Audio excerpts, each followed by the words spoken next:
Hey guys, what's happening? So with continuing our coverage of Venom War with Venom War Deadpool issue 3, this issue concludes the Deadpool tie-in portion of the event, which to me has been really fun as far as short Deadpool stories go, but I'll admit the most exciting thing to me about these Deadpool tie-ins has been the return of James Hudson Jr., the son of Wolverine from Earth 1610.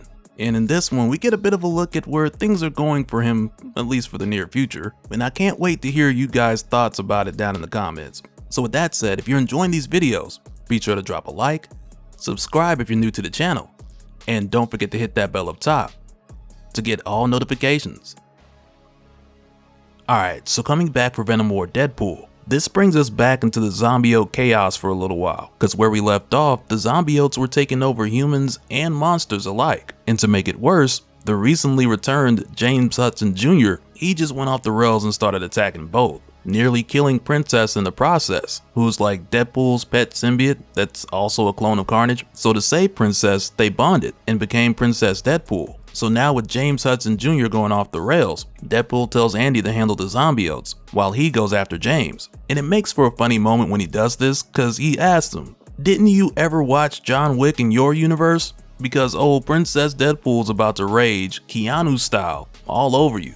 And it just has me thinking like that was perfect, cause had Deadpool not said it, that would have been a missed opportunity. So for a moment here, this leads to the two of them going at it, and there's definitely moments where this goes over the top, especially when Princess Deadpool bites James Hudson's head, or just Poison is what he goes by now with his symbiote poison combination. But when Princess Deadpool bites him and has his head in their mouth, Poison starts using his tongue to attack Deadpool, and with how it's done, Wade's head is essentially Princess Deadpool's uvula. So he's trying to dodge while he's dangling around in there. It's hilarious. But after all of this intense tongue action that Deadpool admits he'd rather get from someone else, and it's oddly specific that he has 8 enemies in mind who he'd rather have do this to him, and I'll leave it to you guys to let me know who some of those enemies are in the comments.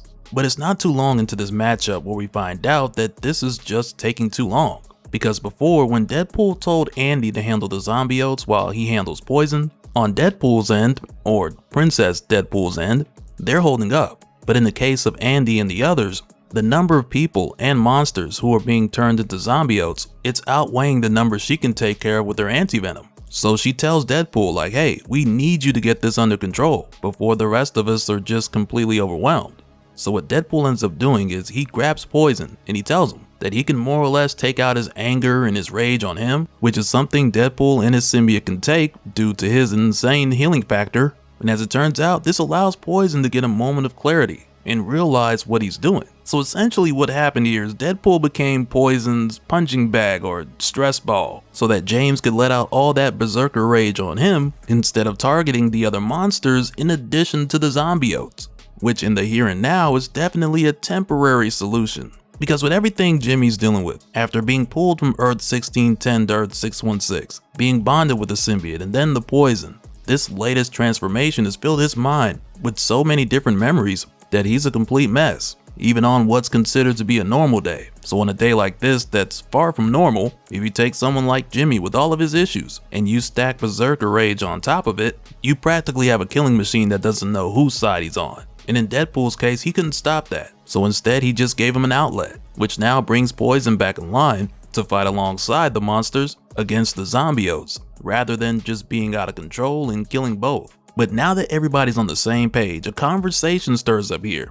And I don't know if I call it a conversation or more so an argument, because when they're fighting, Poison tells Deadpool, "This changes nothing. I know why you sought me out, Deadpool. When this is over, I want you to finish what you started." Which of course has Deadpool like, man, why you gotta kill the mood? While asking him if everyone from his universe is ultimate emo. I see what you did there. But this quickly stirs up the conversation of what they're going to do with Jimmy once all this is over. Because for a moment, Andy's like, well, maybe he can go back to the monsters. Only for Morbius to be like, nah, we're good.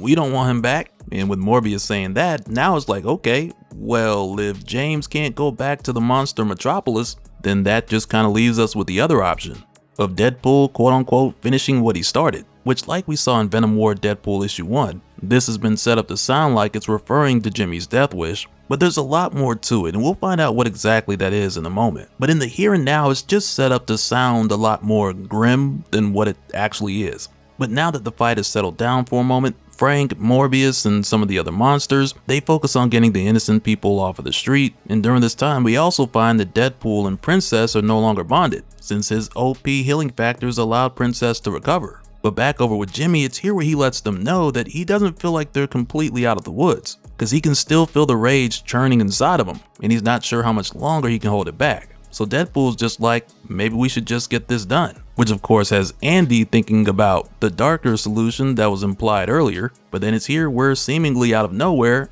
Agent Mobius pops up. And so Deadpool's like, Agent Mobius, there you are, it's about time. Because as it turns out, Deadpool has been expecting him. But when he says this, Morbius is like, hey, did you call me? And Deadpool's just like, no, sorry, Mobius, not Morbius. And it just makes for another funny moment that I never thought I'd see. But of course, with Agent Mobius showing up from the TVA, the Time Variance Authority, he's come here to take James Hudson Jr. So at first, Andy, she's not sure what's going on. So she's ready to fight these guys to keep them from taking him. But Jimmy just tells her that it's alright and let them work. So Mobius, he pays Deadpool his finder's fee just before they take Jimmy and leave. And I mean, before they go, there is a moment here where Deadpool asks Mobius if he can leave some of his guys here to help out, only for Mobius to tell him, sorry, not my division. But also, as they go, there's like this really sad, quiet look as they take Jimmy away. And I mean, really, I'm hoping this is used as an opportunity to get rid of the symbiote, get rid of Poison, and bring back James how he was before Venomized. But I can't help but to think that he's still in a place where Marvel just doesn't know what to do with him. So when he goes away here and there's this really sad look, and it's kind of like, man, I'm thinking either this means we're not going to see Jimmy for a long time, or with it being the TVA, it could be sooner than we think. And it's hard to say which one it's going to be, but either way, I'm not holding my breath in hopes of seeing anything anytime soon. But as expected, Andy is quite pissed when she realizes what this whole thing with Jimmy was all about. But as soon as she confronts Wade about it, he's saved by the zombiotes, when more of them show up and they gotta get back to fighting again. But Deadpool doesn't shy away from explaining himself here, cause Andy's not quite done with the topic at hand. But Deadpool admits he knows what he did was messed up, but the TVA, they were gonna come looking for James either way. But at least this way, with how everything played out, Deadpool did manage to get the monsters to come up to the surface and protect the humans. So he lets Andy know he's got a feeling that's gonna work out in their favor. But the way she sees it, the monsters were doing the right thing and Deadpool was just thinking about himself. And he's just like, well, yeah, that and the almighty dollar, because I mean, he did get paid after all. But this time around, with them fighting more of the zombiotes, it's not like before where it seemed like a never-ending wave. Because at this point in Venom War Deadpool issue 3, it crosses over into the territory where the zombiote situation's been handled. As a result of what we saw in Venom War Venomous, when Liz Allen stopped the zombiotes from the source when she fed her anti-venom into the Alchemax fire suppression system and took a ton of them out. While in addition to that, we also got what Eddie did in Venom War issue 4, when we saw him take Flash's anti-venom symbiote and send out a psychic healing wave to get rid of the zombiotes who were sent to Grand Garden Arena. So for the most part, the zombiotes we see here, they're just some of the stragglers that weren't taken out in either. So it's for those reasons we see the zombiote insanity, the zombiote invasion as it's called, come to an end in the Deadpool tie-ins. And as a result of the monsters coming up to the surface and helping the humans out, Andy Benton is chosen as an ambassador for the surface world. So now we have a monster-human liaison. So she lets Frank and the other monsters know that the humans want to find a way to coexist. But for Frank, he's more the type where he's like, hey,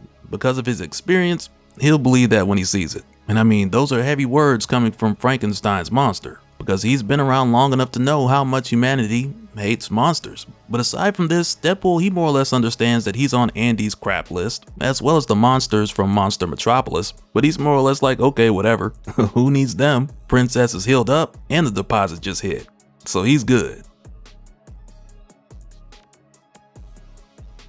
And so now real quick, I want to give a special shout out to all the patrons. Thank you guys for all of your support. And for anyone who's new here, who wants more information on how to support the channel, I got a link below where you can go to patreon.com/dopespill. But that'll do it for this one, guys. Let me know your thoughts down in the comments below, and we'll do it again on the next one. Alright, later.